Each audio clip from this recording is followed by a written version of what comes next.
आज मैं आपके लिए लेके आई हूँ अंदर तक एकदम सॉफ्ट और स्पंजी से मक्की के बाफले, जो खाने में बहुत ज़्यादा टेस्टी है। यहाँ हमने ले लिया है हमाम दस्ता। इसमें हम डालेंगे आधा चम्मच जीरा और आधा चम्मच जितनी ही इसमें हम डाल देंगे सौंफ और 1 चम्मच जितना ही डाल देंगे साबुत धनिया। अब इन सबको हम दरदरा कूट लेते हैं। इन सबको हमने दरदरा कूट लिया है। इनको कूट के हम बाफलों में डालेंगे तो बाफलों का बहुत ही अच्छा टेस्ट आएगा। अब हम इसी हमाम दस्ते में डाल देते हैं 1 इंच अदरक का टुकड़ा और 1 हरी मिर्च को हम मोटा मोटा कट करके डाल देते हैं। और साथ ही इसमें हम डाल देंगे 7 से 8 लहसुन की कली। इन सबको भी हम दरदरा कूट लेते हैं। कूट कर डालेंगे तो बाफलों में बहुत ही अच्छा टेस्ट आएगा। आप चाहे तो मिक्सी में भी इनको दरदरा पीस कर डाल सकते हो। इनको भी हमने कूट लिया है और बाहर निकाल लेते हैं। यहाँ हमने ये बड़ा बर्तन ले लिया है। इसमें मैं डाल रही हूँ 2 कप मक्की का आटा। ये मक्की का आटा आपको किराने की दुकान पर आराम से मिल जाएगा।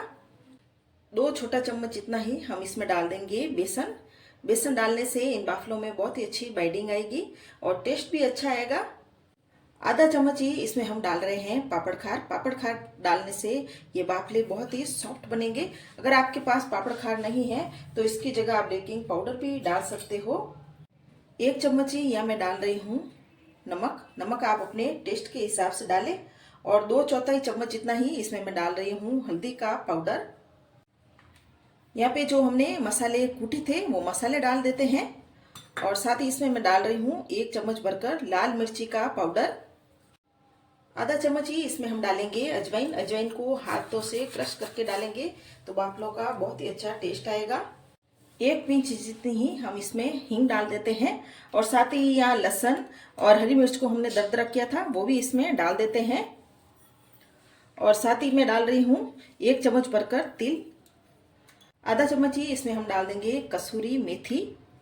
अब इसमें हम डालेंगे हरा धनिया। हरा धनिया डालने से भी इन बाफलों का अच्छा टेस्ट आएगा। अब इस सारे मिक्सर को हम एक बार हाथ से मिला लेते हैं।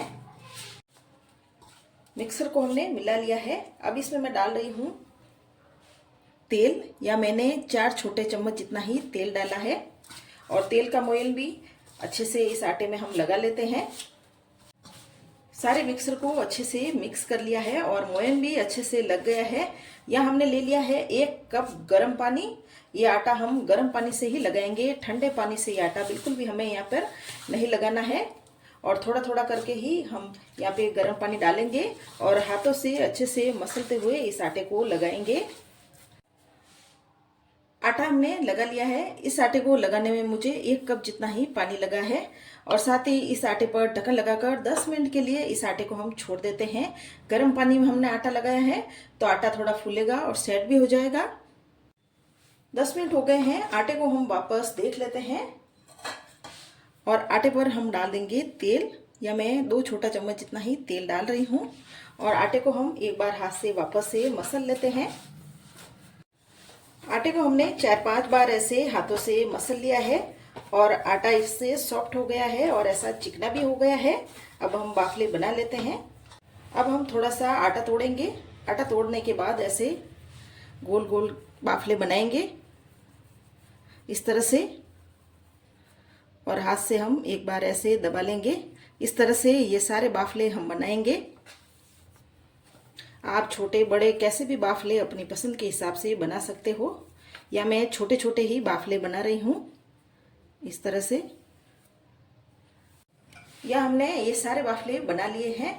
और स्टीम करने के लिए या मैंने ये प्लेट ले ली है और प्लेट को मैंने तेल लगा लिया है। या हमने पहले ही पानी उबलने के लिए रख लिया था और पानी भी इसमें गर्म हो गया है। अब इस प्लेट को हम इसके अंदर डाल देते हैं और इसके ऊपर हम डालेंगे बाफला। अगर आपके पास इस तरह का कुकर या ये प्लेट नहीं है तो आप किसी कढ़ाई लेके उसमें स्टैंड रखकर उस पर थाली रखकर भी इन बाफलों को आप बाफ सकते हैं। अब हम ढक्कन लगा देंगे और 15 मिनट के लिए इन बाफलों को हम हाई फ्लेम में पकाएंगे। बाफलों को पकते हुए 15 मिनट हो गए हैं और हम बाफलों को देख लेते हैं। आप बाफलों को देख सकते हो, बाफले अच्छे से पक गए हैं और पकने के बाद ऐसे फूले हैं और ऐसी दरारें भी आ गई है। अब इन बाफलों को हम बाहर निकाल देते हैं। यहाँ हमने बाफलों को बाहर निकाल लिया है। अब बाफलों में थोड़ा पानी लगा हुआ है, तो बाफलों को हम उल्टा करके रख देते हैं जिससे कि ये सारा पानी सोख जाए। पानी सोखने के बाद इन बाफलों को हम बाटी मेकर में पकाएंगे। बाफले अब ठंडे भी हो गए हैं और इनमें बिल्कुल भी ऊपर से पानी लगा हुआ नहीं है और आप देख सकते हो ऐसे एकदम से ऐसे सॉफ्ट ये बाफले बने हैं। अब इन बाफलों को हम बाटी मेकर में सेकेंगे। या हमने ये बाटी मेकर ले लिया है और गैस को हमने ऑन कर लिया है और 5 मिनट के लिए बाटी मेकर को हम गर्म होने देते हैं। 5 मिनट के बाद ये बाटी मेकर गर्म हो गया है। अब इसमें हम डाल देंगे बाटी को। बाटी को डालने के बाद गैस को हम एकदम लो आंच में कर लेंगे और लो आंच पर ही ढक्कन लगाकर इन बाटी को हम 5-6 मिनट के लिए पकने देते हैं। अब हम ढक्कन लगा लेते हैं और बीच बीच में चेक करते रहेंगे। बाफलों को पकते हुए 5 मिनट हो गए हैं और बाफलों को हम एक बार देख लेते हैं। ये नीचे से थोड़े थोड़े से ड्राई होने लगे हैं।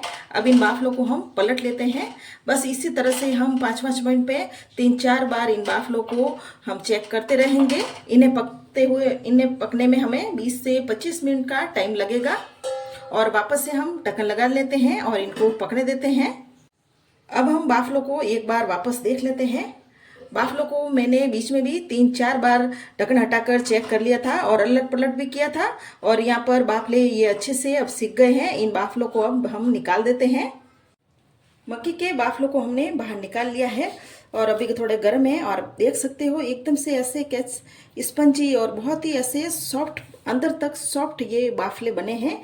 एक और बाफला आपको मैं तोड़ के दिखा रही हूँ। ये बहुत ही सॉफ्ट और एकदम ऐसे खिले खिले से बाफले बने हैं अंदर तक।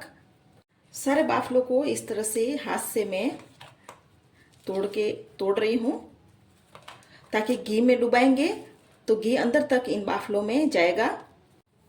या मैंने एक कटोरी में घी ले लिया है और बाफलों को हम घी में इस तरह से डुबाएंगे ताकि ये खाने में बाफले और भी ज़्यादा सॉफ्ट बनेंगे और टेस्टी भी लगेंगे। ये मक्की के बाफले बनकर तैयार है। इन मक्की के बाफलों को हम दाल के साथ, कड़ी के साथ खा सकते हैं और दही के साथ भी खा सकते हैं। अंदर तक ये बहुत ही सॉफ्ट ये बाफले बने हैं। अगर आपके ये रेसिपी अच्छी लगे तो मेरे चैनल को आप जरूर सब्सक्राइब करें और कमेंट करें।